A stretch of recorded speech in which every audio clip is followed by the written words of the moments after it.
I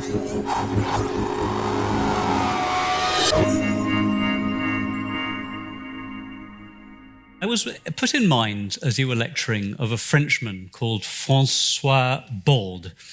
And the reason I was put in mind of him was because he was an archaeologist who was interested in Stone Age flints. So the Stone Age people had these flint axes which they used to bash things. And the way they did it was they took these flints and they kind of hit them against stones till they became sharp, like an edge. And then they used leather to tie them to sticks, and then they used them to bash things. And François Baude thought, well, those Stone Age guys, I mean, they had these things, but we're so much smarter now. It'd be easy for us to do it. And it took him 25 years of practice to work out how to choose the rock to bash against the rock, how to choose the leather to get the blade until he could reconstruct the flint axe. And so my question to you, in a way, I don't know where you started from, but it took you 6 months, you say, to build a thing which Faraday himself didn't demonstrate here. Your sense of Faraday's achievement, having spent 6 months with the notebooks, with the apparatus, the original stuff, and building your own versions, what is your appreciation of his method now compared to when you began your journey 6 months ago? So there was a small period of time where I thought he lied. We did talk about this. And I was like, David, did he actually do that? I've vacillated between did he actually do it or not. I've convinced myself it's completely my error in getting there. Mm-hmm. So I think in reading Michael Faraday's notebooks, I think one of the most impressive things I took away as a scientist is he knew what he knew, and he knew what he didn't know, and he kept those separate. And he was always willing to try something on an assumption, but he never really mixed those up. So it wasn't until he could prove something experimentally did it go from the, I think I know it, to I do know it. And if you read his notebooks, there's continually these descriptions of, I know this to be true, I think this might be it, I did my experiment, it failed. By the way, he failed thousands of times in his notebook. Most of his notebooks start with the, I tried this experiment in my laboratory, I did this and that, and it failed. And that was the end of the day. And so I think it was his testament to him focusing on knowing what is and what is not, and exploring how he can convert what he doesn't know into what he does. For this phase of your period at the RI, we're sort of coming to the end. It's sort of a valedictory lecture in a sense. It is. Is there anything that he managed to do that you haven't yet cracked? I mean, when you come for your next 6 months, what's the thing of his that you're going to give a shot to? Yes. So can we go to demo camera? By the way, I think one of the innovations that Faraday had was that he got the demo cameras to work a lot more smoothly than he did. He did. Who knew that was going to be the big challenge? Am I not working here for the demo camera? See, I can't see Faraday struggling in this way, David. I don't know. He can. Well, you asked the evil question. I did. So let's see if we go. There's only 3 cameras left. That's not it. All right. We'll do it the old-fashioned way. I love the bit how he's gradually dismantling all of the experimental apparatus he's built over the course of the thing. All right, so let's go to here. Oh, my goodness. I came open to the page. Is this the camera we're on? Yeah. All right. Can you guys see that? Yeah. That is a 4-inch brass ball on the end of a brass rod that he twirls in the air next to a compass needle, and because it's a moving conductor in the Earth's magnetic field, the compass needles move. That is still uncracked, but I've gotten through 2 of his till this point here. So that is the last one that I have, but there's many more to be discovered in the future. We'll come to questions from the floor, but I've just got one more. So there are some historians of science here, both students and professors, and one of the thoughts about Faraday is that one of the reasons why he and the other directors here that did these extraordinary developments at the RI, one of the reasons they made such progress here, 10 chemical elements, dozen Nobel Prizes, was because of the link between the lower ground floor, where Charlotte, most of these things live in his original laboratory, and this, which was the theatre. So the relationship between experiment and demonstration, the things that they were doing down there, they had in mind how they were going to explain it to people like you. And I wonder if you can talk about that process, which you haven't described in innovation, right, about making it public, explaining what you do, and how that drove their scientific process forward. So I'll share a secret with you as a scientist. When I try to think of a way to explain it to you, I'm actually trying to find a way to explain it to myself. And so I really think that's what the history of demonstration of science, everything Faraday did. By the way, I just want to share, if you read his notebooks, it goes in the absolute order it was done. The very boring, unexciting experiment with the ring and the battery until we get to this one where we're simply using the Earth's magnetic field to do this. So when he wrote his papers, he started with this because he realized this was the most basic form. And in science, I think you always try to get things down to the most basic form because that allows you to really understand the fundamentals. So I think this experimental demonstration was an essential part of the science that went on in this institution for many years. 15 Nobel Prizes, is that right? And I just want to pause here. The 11 elements, the periodic table that were discovered here were all because of the battery. Current is what separated the elements, and that's how they were all discovered. And that's why it all happened during this period of time. I'm ready to take questions from anyone in the room here. I have a few more of my own, and I'm sure actually the demo team do too. I really enjoy your talk. Thank you. Thanks. Please, can you more thoroughly explain how Michael Faraday harnessed the Earth's magnetic field to create that motor he did there? I can. And by the way, as David said, that's the thing he's struggled with the most over his 6 months here. I love the fact that you're holding onto the mic because you may have a supplementary, but that's good. So you remember this thing, David? You remember this little motor here? Mm-hmm. Where'd my little round magnet go? Well, I have an ugly round magnet here I can use. So remember I put the magnet in the center, right? And the little wire revolved around it. Remember that? So what I did in the other one is I just removed the magnet and I bent the wire with a ring so it sat at an angle. And so it just revolved, but there was no magnet in the center. It was just the Earth's magnetic field coming up from beneath the pan, which is plastic, that created the effect of this. So I basically removed this and replaced it with the Earth's magnetic field. Thank you. Also, is there one of Michael Faraday's notebook available online with slightly better handwriting? Well, yes, there is. So the Royal Institution in 1931, 33? 33, thank you. Actually had the entire notebooks transcribed into a text form with the proper images. Because the copyright's out, you can find one on eBay that's super inexpensive, but they don't have all of the images here. But what I encourage you to do is just come to the RI, and we have great things here for you to see, including those books, but you can get those online. Thank you. We have a question, I think, just by the aisle there. It's a follow-on from the previous question. Can we generate electricity from the Earth's magnetic field? And would that be the ultimate renewable? Yes, you can. However, did you notice something? I mean, I would not consider myself to be, particularly athletic, but did you notice there was a lot of this going on, right? So absolutely, we can generate electricity from the Earth's magnetic field. It is inefficient because I have to move this wire in the magnetic field to generate it.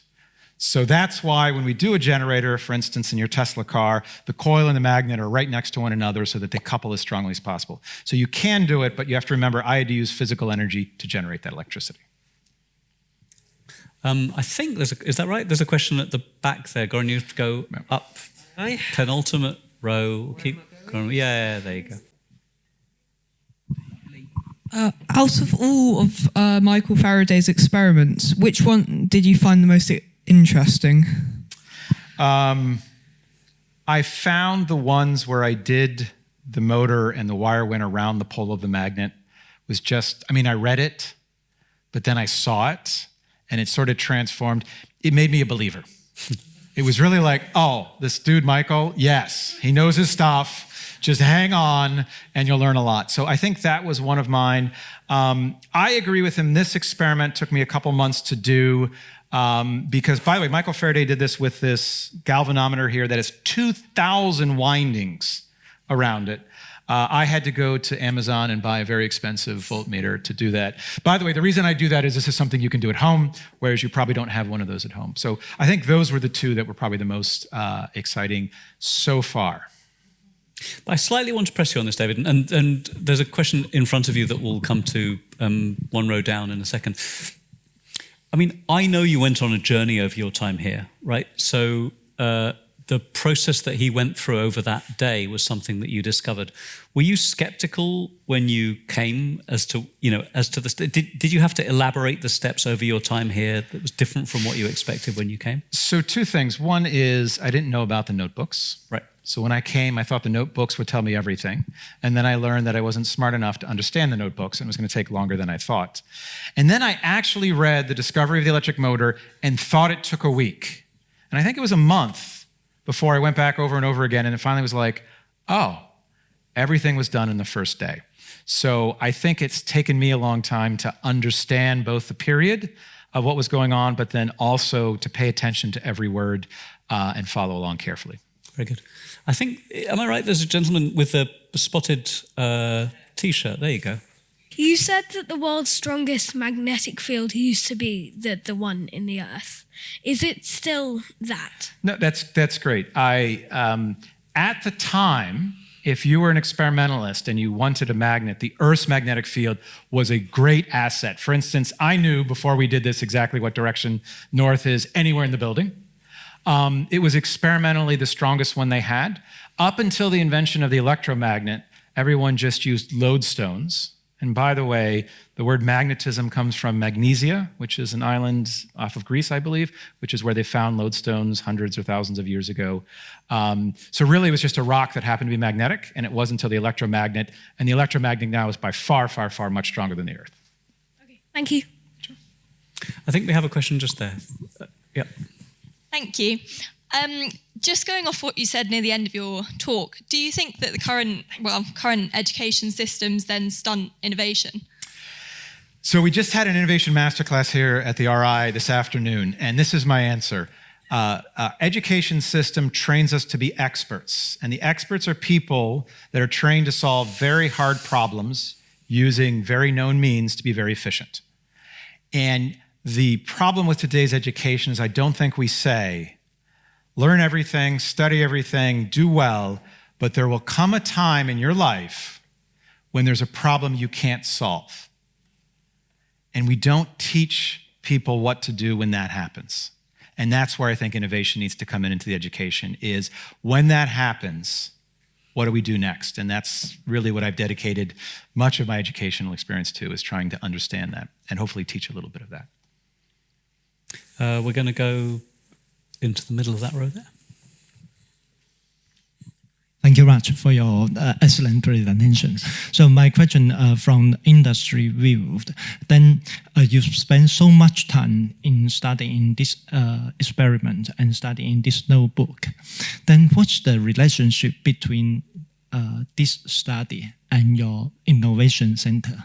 Is there any value to your innovation? So, I'm figuring that all out right now. So maybe I'll say that in several parts. One of my great goals of coming to the Royal Institution was to learn how to reduce the world to its basics to be able to demonstrate it. Because I don't know how many university students we have here. I took 6 semesters of electromagnetics as postgraduate, and I still don't understand all of it until I come here and kind of learn. So it's really one of these subjects that is very difficult to learn, and I want to help make that easier. With respect to the innovation, the process that Michael Faraday did, all of the things, I'm using our modern terms of reframing and insight, but he really followed the process that I think we already know many innovators do. What I want to do is hopefully inspire into you that it was a process. It wasn't something that just simply happened. And you see the steps. And the thing I find most beautiful, to answer the young man's question earlier, is as we move through the 4 steps, it wasn't a giant leap. It was it's kind of attracted there, but not there. Oh, well, what if it goes around? It does go around. Well, how could I make it go around without hitting? Oh, well, how could I make it go around without me having to use my hand? So each one was a step, and I find whenever we look at scientific discovery, most often it is a series of steps that, if you will, humans can do. And maybe that's one thing I'd like to leave you all with, is that innovation is a process of steps that all of us can do.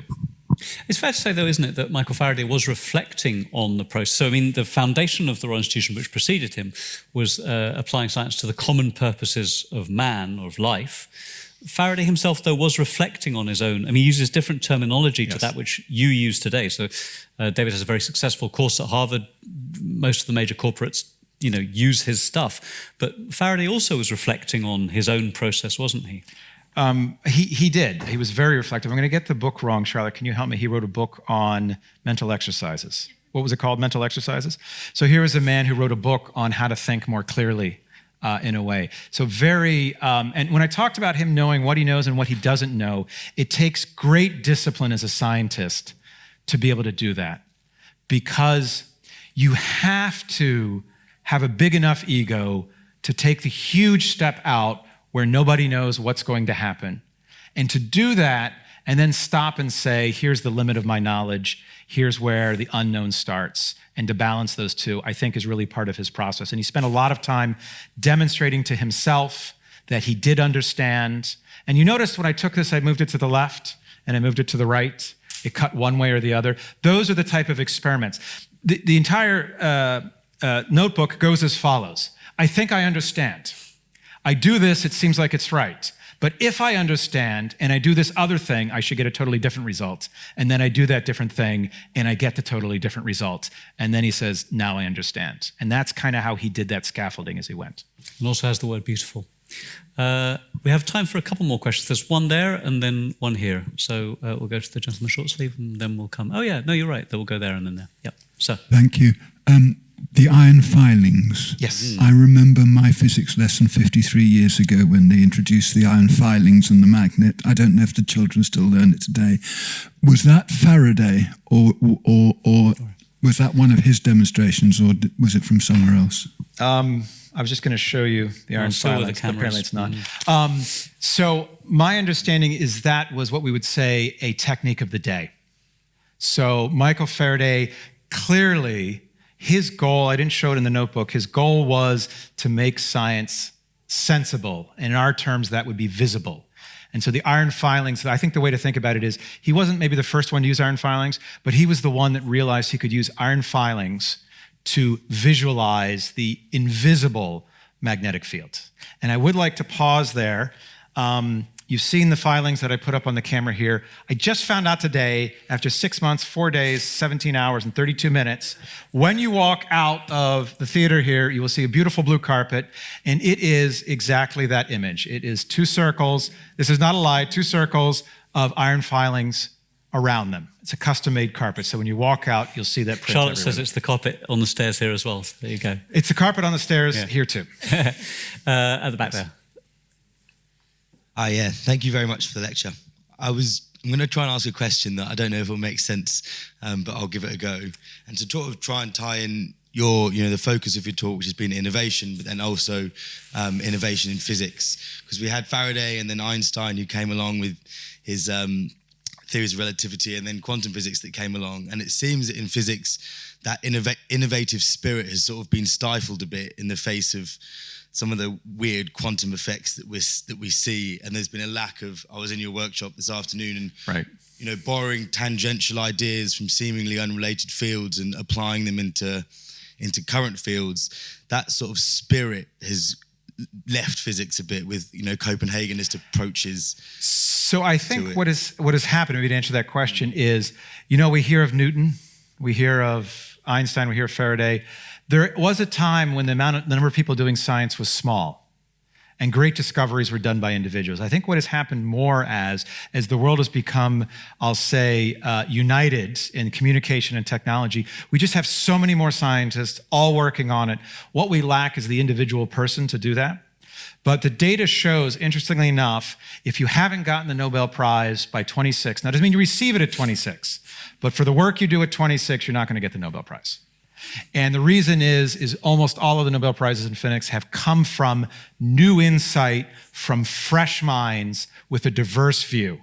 And that was what made Faraday so successful, was he approached the world in an entirely different way. And he wasn't like anyone else in science at the time. And that is why I think he was so successful. So fresh minds with innovative ideas, and I'm moved by the fact that in some ways our most effective questions this evening have been from our youngest visitors here.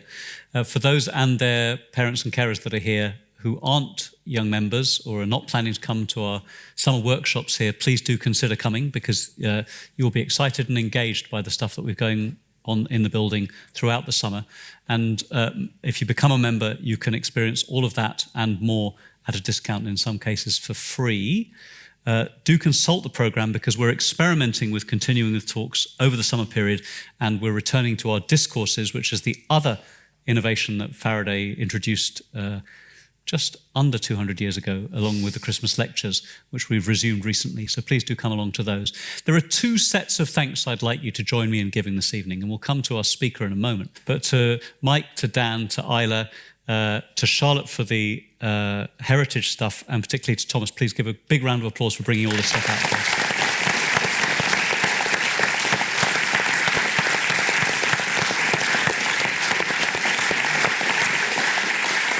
So occasionally you get random emails when you start in a job, and Charlotte sent me one nearly a year ago. There's this guy from Harvard, he's got this money, he wants to come out and hang out with the RI, and he seems like a sensible person, but I don't know, we get a lot of cranks like wanting to hang out here. What do you reckon? And I glanced over the email, and it came with Charlotte's endorsement, which is worth quite a lot, but you know, she can be random at times too. And I thought, no, this guy sounds like he may be the real deal.